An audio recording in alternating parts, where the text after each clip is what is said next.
మీ శ్రేయస్సు కోసం చేసే పూజలు, హోమాలు, యజ్ఞాలు ఇప్పుడు ఒక్క క్లిక్ దూరంలో వేదమందిర్.com. నమస్కారం, వెల్కమ్ టు సుమన్ టీవీ. నేను గీతాంజలి. ప్రస్తుతం మనతో పాటు శ్రీచక్ర పీఠం వ్యవస్థాపకులు, ప్రముఖ జ్యోతిష్య పండితులు బ్రహ్మశ్రీ ప్రదీప్ జోషి గురువు గారు ఉన్నారు. వారితో మాట్లాడదాం. గురుగారు నమస్కారం అండి. శ్రీమాత్రే. గురుగారు, ఒక ధర్మ సందేహం. లక్ష్మీ అమ్మవారికి సంబంధించి వివిధ దేవీ దేవతలకి వారి వారి వాహనాలను మనం చూస్తాం. అలాగే లక్ష్మీ అమ్మవారికి కూడా ఒక వాహనం ఉంది, అది గుడ్లగూబ అని చెప్తారు. కొంత విచిత్రంగా ఉంటుంది. అంటే గుడ్లగూబ అనగానే మనకి ఒక నెగిటివ్ ఆలోచన వచ్చేస్తుంది. అమ్మో గుడ్లగూబ చూసినా భయం అంటారు, అక్కడ రాత్రి కనిపించినా అసలు చూడకూడదు అంటారు, ఇంటి దగ్గరికి వస్తే మంచిది కాదంటారు. మనకేమో ఇలా అలవాటు అయిపోయింది, ఇలా వినున్నాం. కానీ అమ్మవారి వాహనం అయినప్పుడు శుభం చేకూర్చాలి కదా. అసలు అమ్మవారు గుడ్లగూబని ఎందుకు వాహనంగా స్వీకరించారు, ఎలా చెప్పారు, అసలు శాస్త్రంలో ఏముంది వివరించండి. శ్రీ గురుభ్యో నమః. శ్రీమాత్రే నమః. గుడ్లగూబ ఈ చెప్పగానే అందరికీ భయపడుతుంది. ఎందుకోసం అంటే దాని శబ్దమే విచిత్రంగా ఉంటుంది అన్నమాట.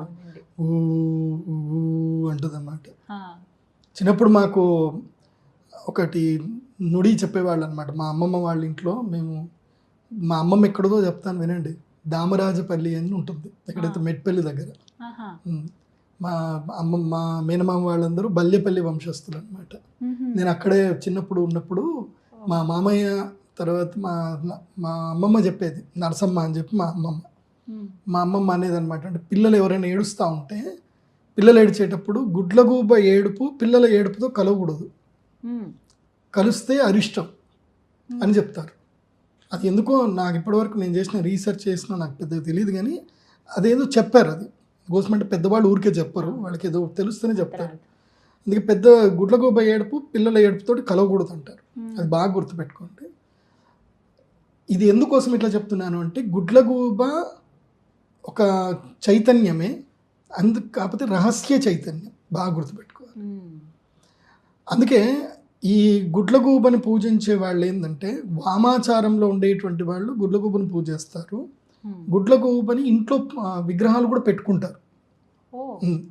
గుడ్లగూబ నెగిటివ్ కాదు, పాజిటివ్, అబ్సల్యూట్లీ పాజిటివే. కాకపోతే ఏంటంటే గుడ్లగూబని పెంచుకోకూడదు, పెంచొద్దు. ఎందుకోసం అంటే శాపం పెడుతుంది. గుడ్లగూబ శాపం పెట్టింది అనుకోండి, అది వంశానికి మొత్తం తగులుతుంది. గుడ్లగూబని ఎప్పుడు కూడా పెంచుకోకూడదు, దాన్ని బంధించకూడదు. గుడ్లగూబని బంధించకూడదు. ఒకవేళ పెంచుకున్నారు అంటే దానికి ఆహారం పెట్టండి, అది తిని వెళ్ళిపోతుంది. కానీ మాత్రం దాన్ని ఇంట్లో బంధించడము, తర్వాత పంజరంలో పెట్టడము అలాంటివి చేయకూడదు, బాగా గుర్తుపెట్టుకోండి. మీరు ఇప్పుడు గుడ్లగూబల గురించి మన తెలుగు వాళ్ళకి ఎక్కువగా తెలియదు. నేను భారతదేశం మొత్తం నా క్లయింట్స్ ఉన్నారు కాబట్టి, నేను అంతటా తిరుగుతాను కాబట్టి, వెస్ట్ బెంగాల్, మీరు వెస్ట్ బెంగాల్కి వెళ్తే బెంగాల్లో దాదాపు అందరి ఇళ్లలో గుడ్లగూబల బొమ్మలు ఉంటాయి. దాదాపు ఉంటాయి, బొమ్మలు ఉంటాయి. గుడ్లగూబ బొమ్మ ఉంటే వాళ్ళు లక్ష్మీదేవిగా భావిస్తారు. గుడ్లగూబ బొమ్మని ఇంట్లో పెట్టుకుంటారు, తప్పకుండా పెట్టుకుంటారు. వెస్ట్ బెంగాల్లో ఉంటుంది. అట్లాగే ఒడిస్సాలో కొన్ని ప్రాంతాల్లో కూడా ఉంటుంది. నేను ఒడిస్సా వెళ్ళాను, వెస్ట్ బెంగాల్. ఎందుకోసం అంటే వెస్ట్ బెంగాల్లో తారాదేవి ఆలయం ఉంటుంది. తారాదేవి ఆలయం ఉంటుంది కాబట్టి అక్కడ తారాదేవి దగ్గర గుడ్లగూబలు అమ్ముతారు. మీరు అక్కడ వెళ్ళి చూసినా తెలుస్తాం. గుడ్లగూబ అమ్మవారి వాహనం. ఈ గుడ్లగూబని సంస్కృతంలో ఏమంటారు అంటే ఉలూకము అంటారు. ఉలూకం. అది కేవలం మనకి పద్మపురాణంలో లక్ష్మీదేవి యొక్క రహస్యంలో మాత్రమే ఇది చెప్పారు తప్ప బయట ఎక్కడ కూడా ఈ రహస్యం చెప్పలే. ఈ రావణ సంహితలు కూడా చెప్తాడు. రావణాసురుల వారు, రావణ బ్రహ్మ చెప్పాడు, ఈ విషయం చెప్పాడు ఆయన.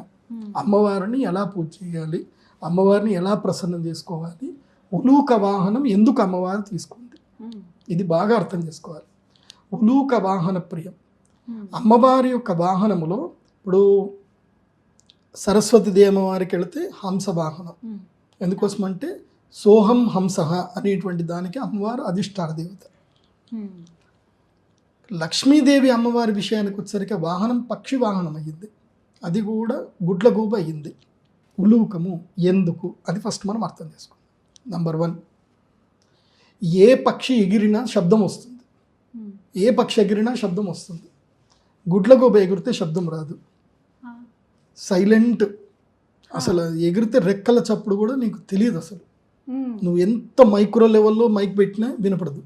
కావాలంటే యూట్యూబ్లో ఉంటుంది గుడ్లగూబ రెక్కలకు సంబంధించి, మీరు చూడండి. నేను ఆల్రెడీ రీసెర్చ్ చేశాను కాబట్టి చెప్తున్నా. తర్వాత ఫాల్కన్ ఉంటుంది. నెక్స్ట్ వచ్చేసి ఫాల్కన్ ఏది గరుడ పక్షిలోనే ఒక రకమైనటువంటిది. ఆ పక్షి ఎగురితే మైక్రో లెవెల్లో వినిపిస్తుంది, కానీ గుడ్లగూబ ఎగురితే మాత్రం సౌండే రాదు. సైలెంట్ కిల్లర్ అనమాట. గుడ్లగూబ పగబట్టింది అని అంటే మాత్రం అది వదిలిపెట్టదు. గుడ్లగూబ పగబెడుతుంది, అది అందుకే శాపం పెట్టినా పగబట్టినా వదిలిపెట్టదు. గుడ్లగూబ దాని యొక్క ఇప్పుడు ఒక ఫాల్కన్ ఏదైనా వచ్చి గుడ్లగూబలో దాని పిల్లల్ని తినేసి వెళ్ళిపోయింది అనుకో, అది అప్పుడు ఇమీడియట్లీ రియాక్ట్ అవ్వదు. అందుకోసం అది డే టైంలో అది అటాక్ చేస్తుంది కదా, ఇమీడియట్లీ రియాక్ట్ అవ్వదు, వెయిట్ చేస్తుంది, తన టైం వచ్చేదాకా వెయిట్ చేస్తుంది. నైట్ వెళ్ళి ఫాల్కన్ని కొడుతుంది. గరుడ పక్షితో సమానంగా ఫైట్ చేయగలిగే పక్షి ఓన్లీ గుడ్లగూబ మాత్రమే, కానీ అది టైం చూసుకొని కొడుతుంది, అంటే దాని గురి తప్పదు. గరుడ పక్షి గురి అన్నప్పుడు తప్పుతుంది, కానీ ఫాల్కన్ అప్పుడప్పుడు తప్పవచ్చు, కానీ దీని గురి తప్పదు, అంత ఎనర్జీగా ఉంటుంది. దీన్ని మనం ఏం అర్థం చేసుకోవాలి అని అంటే, ఒకటి, నువ్వు సంపాదిస్తున్నా, నీకు ఎంత శ్రీమంతత్వం వచ్చినా, నువ్వు ఏదైనా పని చేస్తున్నా ఎవడికి తెలియకూడదు. సైలెంట్గా నీ పని నువ్వు చేసుకుంటూ వెళ్ళిపోతూ ఉండాలి. నువ్వు చేసే పని ఇంత, చెప్పేది అంత. 10 మందికి తెలిసింది అనుకో, పని పాడైపోతుంది. ఎప్పుడు నువ్వు ఏదైనా చేద్దాం అనుకుంటే చెప్పకూడదు. ఒక్కడు బాగా గుర్తుపెట్టుకోండి, నువ్వు ఏదైనా పని చేస్తే your action should not speak, your result should be speak. నువ్వు చేస్తున్న యాక్షన్ ఎవరికి తెలియకూడదు. దాని తర్వాత వచ్చిన నీ సక్సెస్ ఏదైతే ఉంటుందో అది అందరికీ వినపడాలి, అది ఆటోమేటిక్గా వినపడుతుంది. అర్థమవుతుందా? కాబట్టి నేను పలానా చేస్తాను ఇవేవి చెప్పకూడదు. గుడ్లగూబ మనకు నేర్పించేది అది. సో నీ జర్నీ అనేది చాలా సీక్రెట్గా సైలెంట్గా ఉండాలి. గుడ్లగూబ నుంచి ఇది ఒకటి నేర్చుకోవాలి. అందుకే అమ్మవారు కూడా ఎందుకు ఎంచుకుంది అని అంటే, keep quiet, do your job, అంతే. అదొకటి. రెండోది, గుడ్లగూబ యొక్క లక్షణం ఏంది అని అంటే, అది టైం చూసుకొని కొడుతుంది, ఇమ్మీడియట్లీ రియాక్ట్ అవ్వదు. డే టైంలో ఫాల్కన్ వచ్చినా దాంతో గొడవ పెట్టదు. ఎందుకోసం అంటే డే టైంలో గుడ్లగూబ దాని యొక్క తీక్ష్ణత తక్కువ ఉంటుంది. దానికి తెలుసు నా వీక్నెస్ ఇది, నా స్ట్రెంగ్త్ ఏంది, night is my strength, day time is your strength. Okay, night time is my, night time ఫాల్కన్కి స్ట్రెంగ్త్ ఉండదు. So day time is not my strength. So నీ స్ట్రెంగ్త్ ఏంటిది, నీ వీక్నెస్ ఏంటి, ఇవి నువ్వు తప్పకుండా తెలుసుకోవాలి. అందుకే లక్ష్మి ఎందుకు అమ్మవారి ఉలూక వాహనం ఎంచుకుంది అంటే, you should know your strength and you should know your weakness. So నువ్వు ఏ టైంలో రియాక్ట్ అవ్వాలి, ఏ టైంలో రియాక్ట్ అవ్వకూడదు, అది బాగా తెలుసుకోవాలి. సో నీది కాని సమయంలో, నీది కాని ప్లేస్లో నువ్వు రియాక్ట్ అవ్వకూడదు. నీదైన సమయంలో నువ్వు రియాక్ట్ అవ్వు, అప్పుడు చెప్పి. సో అది నేర్చుకోవాలి. సో ఇది 2. మూడవది, గుడ్లగూబ తక్కువ సమయం పడుకుంటుంది, 6 గంటలే పడుకుంటుంది. అది కూడా ఒంటి కాళ్ళ మీదనే పడుకుంటుంది, 2 కాళ్ళ మీద పడుకోదు, ఒంటి కాళ్ళ మీద పడుకుంటుంది, తక్కువ సమయం పడుకుంటుంది. దానికి సైంటిస్టులు ఏం చెప్తారు అంటే, దాని యొక్క బాడీలో హీట్ బ్యాలెన్స్ అవ్వడానికి ఒంటి కాళ్ళ మీద పక్షులన్నీ పడుకుంటాయి అని అంటారు. కానీ వేరే పక్షులు కూర్చుంటాయి, పడుకుంటాయి, వేరే ఉంటుంది. ఈ గుడ్లగూబ తత్వంలో ఏంటంటే, బీ అవేర్ ఆల్వేస్, ఎప్పుడు కూడా అలర్ట్గా ఉండు. నీ సంపద పట్ల కానీ, నీ ఆలోచన పట్ల కానీ, నీ కుటుంబం పట్ల కానీ ఎప్పుడు కూడా అలర్ట్గా ఉండు అనేది ఒక తత్వం. రెండవది, రాత్రి మెలకు ఉంటుంది, డే టైము అది కేవలము సూర్యోదయం అయిన తర్వాత గుడ్లగూబ పడుకునే సమయం కూడా ఉంటుంది. గుడ్లగూబ కేవలం 6 ముహూర్తాలు మాత్రమే పడుకుంటుంది. ముహూర్తానికి 48 నిమిషాలు, 6 ముహూర్తాలు మాత్రం పడుకుంటుంది. అది డే టైంలో 10 గంటల నుంచి 4 గంటల వరకే పడుకుంటుంది. కాబట్టి నువ్వు ఫస్ట్ ఇది ఒకటి అర్థం చేసుకోవాల్సింది ఏంటంటే, నువ్వు అలర్ట్గా ఉండాలి. ప్లస్ ఇంకోటి ఏంటంటే, గుడ్లగూబ రాత్రంతా మెలకు ఉంటుందంటే నువ్వంత రాత్రి మెలకు ఉండాలని కాదు. అర్థం ఏంటంటే, సమాలోచనలు, ఐడియాలజీస్ ఏవైతే ఉంటుందో, నువ్వు రాత్రి పడుకునేటప్పుడు నీ సమాలోచనలు, నువ్వు ఇప్పటి వరకు ఏం సాధించావు, నీ ఫ్యూచర్ ప్లాన్స్ ఏంది అనేది నువ్వు సమాలోచన ఎప్పుడు కూడా ఖాతా పుస్తకంలో రాసుకోవాలి. ప్రతి ఒక్కరికి ఒక ఇండివిజువల్ డైరీ ఉండాలి. ఇవాటి వరకు నువ్వేం సాధించావు, ఇంకేం చేద్దాం అనుకుంటున్నావు, దానికి ఎంతవరకు రీచ్ అయ్యావు అనేది ప్రతిరోజు రాసుకోవాలి. ఇది ఒకటి. 4వ విషయంకి వచ్చేసరికి, గుడ్లగూబ 360 degrees తిరుగుతుంది పూర్తిగా, ఆల్మోస్ట్ దాని తల పూర్తిగా వెనక్కి చేసి చూస్తుంది. అంటే ఇటు నుంచి పూర్తి వెనక్కి చూస్తుంది, ఇటు నుంచి అయినా పూర్తి వెనక్కి చూస్తుంది. ఇలా పూర్తిగా తిరగదు, కాకపోతే పూర్తిగా తల వెనక్కి చేసి చూస్తుంది. అంటే ఆల్వేస్ నువ్వు నీ 360 degrees నువ్వు అబ్జర్వేషన్ చేయాలంటే, నీ భవిష్యత్తు గురించి ప్లాన్ చేసుకోవాలి, గతాన్ని నువ్వు అనుభవంగా తీసుకోవాలి, ఎప్పుడు కూడా నువ్వు మర్మగర్భంగా ఉండాలి. మర్మగర్భంగా అంటే అర్థం ఏంటంటే ప్రతి రహస్యాలన్నీ బయట పెట్టేయకూడదు. ఇంట్లోకి ఎవరైనా చుట్టాలు వచ్చారు, ఫ్రెండ్స్ వచ్చిందానికి ఇంట్లో ఉన్న రహస్యాలన్నీ కక్కేస్తారు. ఇక మందేసిర్రంటే ఇంక ఉండే లోపల ఏం దాగవు. ఇక ఆ మందేసిందని మందైతే కక్కరు, కానీ మైండ్లో ఉన్న ఆలోచనలన్నీ కక్కేస్తారు.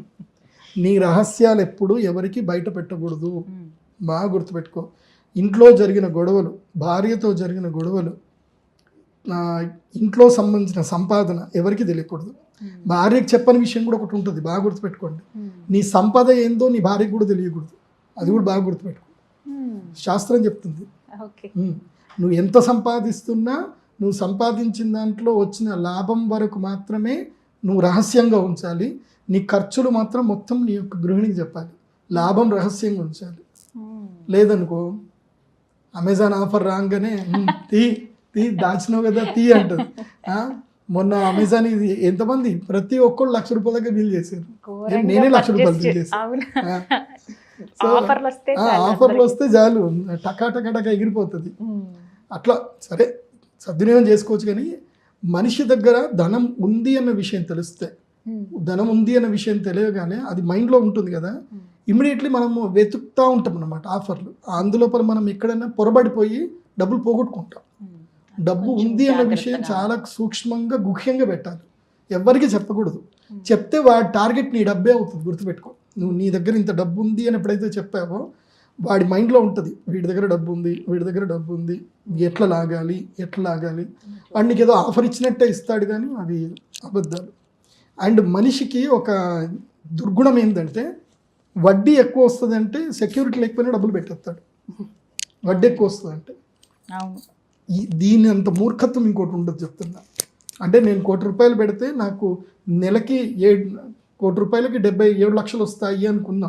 ఎవడో చెప్పాడు, అన్న నువ్వు ₹1,00,000 పెడితే నీకు నెలకి 7 లక్షలు ఇస్తా. వితౌట్ సెక్యూరిటీ ₹1,00,000 పెట్టేస్తారు 7 లక్షల కోసం.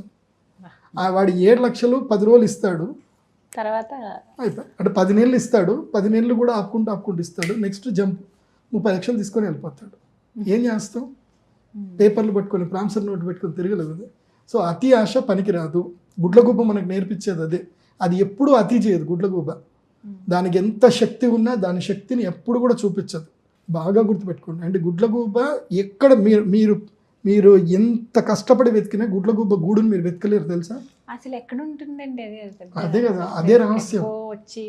గుడ్లగూబ ఎక్కడ ఉంటుందో కూడా ఎవరికి తెలియదు. అంత రహస్యమైన జీవనాన్ని గడుపుతుంది. అందుకే అమ్మవారు ఉలూక వాహనాన్ని అందుకే చేసుకుంది. నీ జీవితం ఎప్పుడు రహస్యంగా ఉండాలి తప్ప బట్టబయలు చేసిన జీవితం ఉండకూడదు.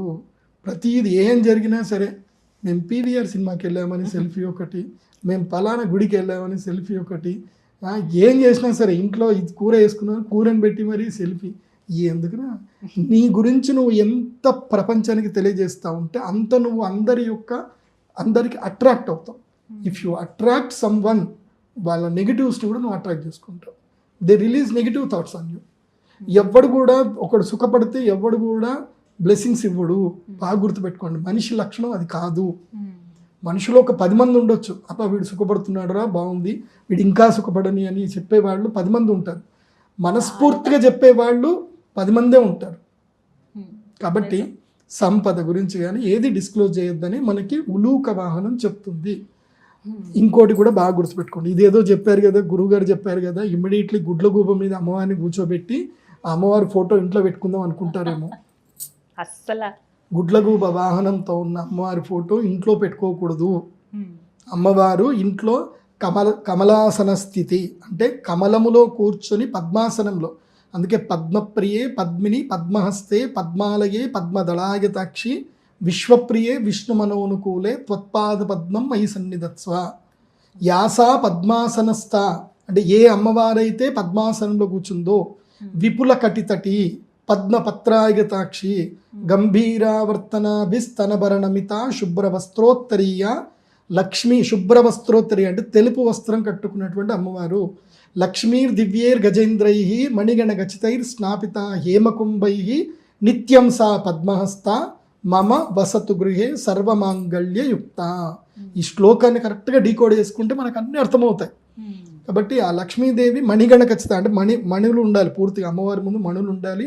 అమ్మవారు తెలుపు వస్త్రం ధరించి ఉండాలి. శంఖ చక్రము గద పద్మము చేతిలో పట్టుకొని ఉండాలి. పక్కన మళ్ళీ ఏనుగులు ఉండాలి, 2 ఏనుగులు ఉండాలి. అలా ఉండి అమ్మవారికి వెనక శ్రీచక్రం ఉండాలి. నేను ఏదైతే చెప్తున్నానో ఈ అమ్మవారి ఫోటోని మేము అందరికి ఇస్తాం చూపిద్దాం అది కూడా దీపావళి రోజు అందరికి ఇస్తాం, మనం మీకు కూడా ఇచ్చినట్టున్నాం. సో ఆ అమ్మవారి ఫోటోనే అందరికి ఇస్తాను. మీకు అది కావాలంటే pradeepjoshi.comలోకి వెళ్ళిపోయి డౌన్లోడ్స్లో ఉంటుంది, మీరు ఫ్రీగా డౌన్లోడ్ చేసుకొని ప్రింట్ కూడా చేసుకోవచ్చు, ఉంటుంది.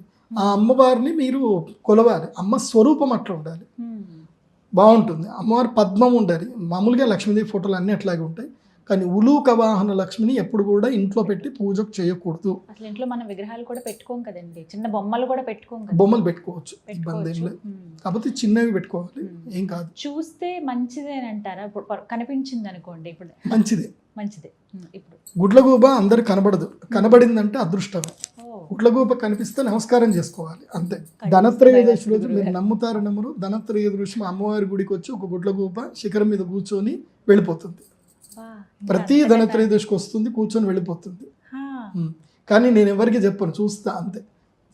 మనం చెప్పామనుకోండి అందరు దృష్టి పడింది అనుకోండి, అమ్మ మనం చూసేసారు నేను రాను అంటది.